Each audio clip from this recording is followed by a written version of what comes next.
Hey class, today we're going to read chapter 2 of Mick, Hart Was Here. So please follow along with me using the PDF document that I have posted for you on Google Classroom. Chapter 2 is titled Sirens. And you should find that on page 14. All right, Sirens. I walked to school with my best friend Zoe Santos. In elementary school, we used to ride our bikes, but mine's pink with a white basket, which was fine in 4th grade, but I figured my teen years are going to be hard enough without being seen around town on a bike that little Bo Peep would have picked.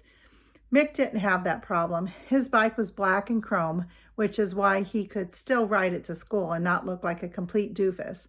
Not looking like a doofus was pretty important to Mick, actually. It's not that he was conceited, it's just that when he was 8, my mother made the mistake of showing him his christening gown, and he never really got over it. I mean, who could blame him? It was this long, lacy white thing with blue ribbons and a matching lacy hat. He had a fit when he saw it. But that's a dress, he shouted. You mean you took me to church in a dress and people saw me in it and they knew I was a guy? My mother explained about how it wasn't really a dress, it was a gown, the same gown my father had worn, and my grandfather too. But nothing helped. For the rest of the year, the only thing Mick would wear to Sunday school without a battle was a black t-shirt with a motorcycle on the front of it and the kind of camouflage pants that Marines wear. They were neatly pressed, though, and in this ridiculous compromise with my father, Mick agreed to let Pop iron creases down the pant legs. Anyway, it didn't take long before it was the only outfit he'd wear to school, too, which sounds extreme and all. But the school psychologist told my mother it was Mick's way of balancing out the trauma of being paraded around in public wearing ladies' sleepwear. By 4th grade, he had finally gotten over his obsession with macho clothes, and he became trendy instead. In fact, he got so picky about what he wore, my parents would actually flip a coin to see who had to take him to buy school clothes. The first time my father lost the toss, he came home from his day at the mall with some of his hair pulled out. Still, even Pop had to admit that Mick was a sharp dresser. A lot of girls had crushes on him. But other than me, the only girl he hung around with was Zoe. They really liked each other, too. Not like boyfriend and girlfriend. I don't mean that. But they both had naturally curly hair, and they both thought professional wrestling was real, which are two pretty strong bonds when you think about it. Anyhow, that's why Zoe was a little hurt when Mick passed us on his bike that morning, and he didn't say hi to her. It's not you he's mad at, it's me, I said. We just had a fight, and I called him a bad name. What bad name? I didn't want to tell her, but she wouldn't stop looking at me. Okay, it's the word that comedian kept saying on HBO special we promised your mother we wouldn't watch the other night. You can almost see Zoe's mind clicking down the choices, but as soon as she hit on the right one, she just shrugged it off. Cuss words don't impress Zoe one way or another. He'll be over it by lunch, she said. I knew she was probably right, no matter how hard he tried. Mick could never stay mad at me. Like even at his most furious, the longest he could last was a couple of hours. That's why I was surprised when he came running up behind me as I was walking out of the cafeteria that day. Hey, Phoebe, wait up. I need you to do me a favor, okay? I need you to ride my bike home from school. Dylan Rigby's mother is taking a bunch of us to his house so we can rehearse the announcements for Friday's basketball game. He's got one of those Mr. Microphone things. He tossed me the key to his bike lock. I tossed it back. Sorry, I've got soccer practice after school. Plus, I've got a ton of books to carry home tonight. He looked at Zoe, but she was already walking away. Can't do it either, Mick. If I don't take my science project home this afternoon, Mr. Garcia is going to drop me a whole letter grade. He says it's starting to stink up the science wing. Mick rolled his eyes. Great, wonderful. Now I have to ride over there all by myself, and I don't even know where the kid lives. No big deal. You'll be fine, I said, casual as anything, and then I just walked away. I didn't even say goodbye. I'm running sprints at soccer practice when I heard the siren. I stopped right away. I stretched my neck to see if an ambulance is coming. It bothers me that I'm kind of hypnotized by the sight of an ambulance.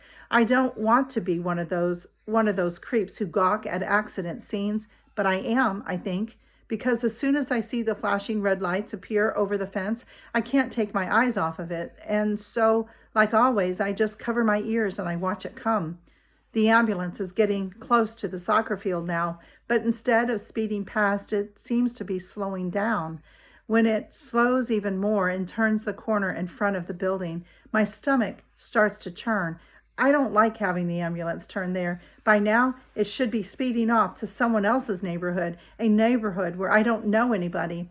But even after another minute or two, the noise of the siren hasn't faded at all, and with my ears still covered, I walk to the sidelines and sit down in the grass. Just turn the damn thing off, I screamed inside my head. Then they do, but the noise it makes as it winds down is worse than the siren itself, and I can't understand how some of the girls on my team have already started running sprints again. Then, all of a sudden, the door of the gym flies open, and one of the school secretaries come rushing out, the old one, only she's moving pretty fast and sprinting practically over to my coach. A few seconds later, Coach Brody is running full speed in my direction. I've replayed that scene in my head 100 times since that day it happened, but every single time I get to the part where Coach Brady's arms go around me, my muscles still tense just like they did that afternoon. "Phoebe, honey, it's Mick," she says. And for the second time that day, I am shocked by what comes out of my mouth. I say, "I know." Thinking back, I'm not exactly clear what happened after that. It's sort of like the film in my mind speeds up and there's just a blur of people walking me to the office and bits and pieces of conversation, Mick's name, the name of the hospital, talk about how fast the ambulance got there. And it's strange, because the only thing that I really do remember is the feeling that none of it was really happening. It's more like it was a play or something, and I was acting out a role, like the part of the victim's sister is being played by Phoebe Hart. So I sat in the principal's chair, and I sipped at the water the nurse gave me, and I let the people smooth my hair.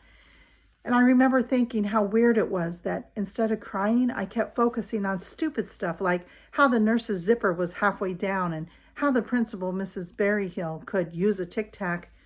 Even when Zoe and her mother came into the office to take me home, I didn't fall apart or anything. I didn't even stand up right away. I just sat and waited until Mrs. Santos had finished signing me out. Then, calm as anything, I followed her and Zoe out to the car. The Santos live across the street from me, so when Mrs. Santos took a left out of the parking lot instead of a right toward home, a signal went off in my brain that we were going in the wrong direction, and I automatically turned and looked out the back window, and then I saw it. The truck, and Mick's bike, still lying in the gutter where he had fallen.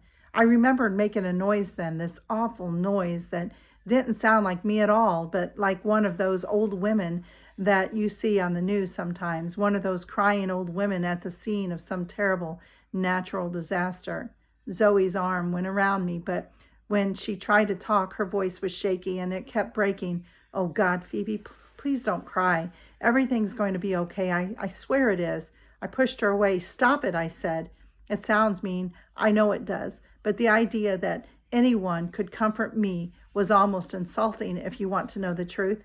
My brother's bike was in the gutter, and I didn't want to be hugged or held or even touched, for that matter. I just wanted for it not to be Mick. So I closed my eyes and I did the only thing I could. I prayed to God that it was all a terrible mistake and Mick hadn't been the one writing it. I prayed that it had been one of his friends. I'm sorry for that. I swear I am. But still, that was my prayer. When we got to Zoe's house, there was a message on the answer machine from Pop. He told Mrs. Santos to keep me there until he came. That's when I was forced to face the fact that it was really Mick who had been hurt. And right away, I started begging Mrs. Santos to take me to the hospital. She didn't give in, though. She was nice about it, but she didn't give in. So finally, I went to Zoe's room. I climbed up into the top of her bunk bed, and I started praying like crazy, ordering God to make my brother okay. I couldn't lie still. Even while I was praying, I kept tossing and turning and looking down at the clock on Zoe's dresser. One time my arm dangled over the side of the bed and Zoe reached up from the bottom bunk and held on to my fingers. It almost made me cry when she did that. Mrs. Santos tiptoed into the room a few times, bringing stuff to eat. I told her I wasn't hungry, but I don't think my hunger had much to do with why she kept on fixing food. Grating cheese for nachos just helped make the time go by for her, I think. After her third trip, I remember looking over the edge of the bunk to see what all she had brought in.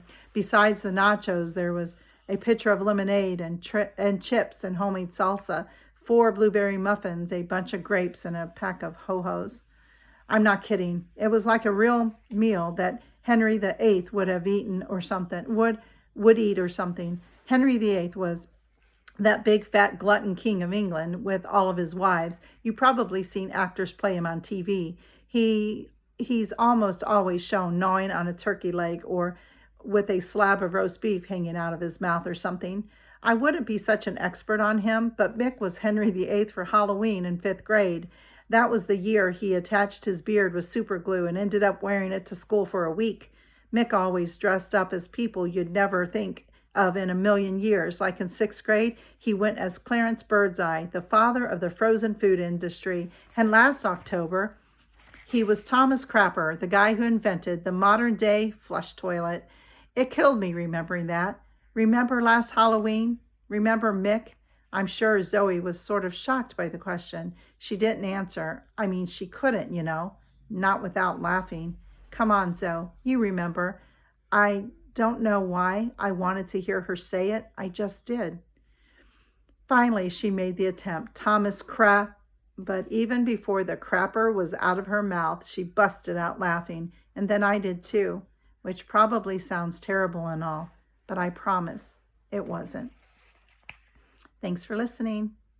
Tomorrow we'll enjoy the chapter called The Serengeti Sucks.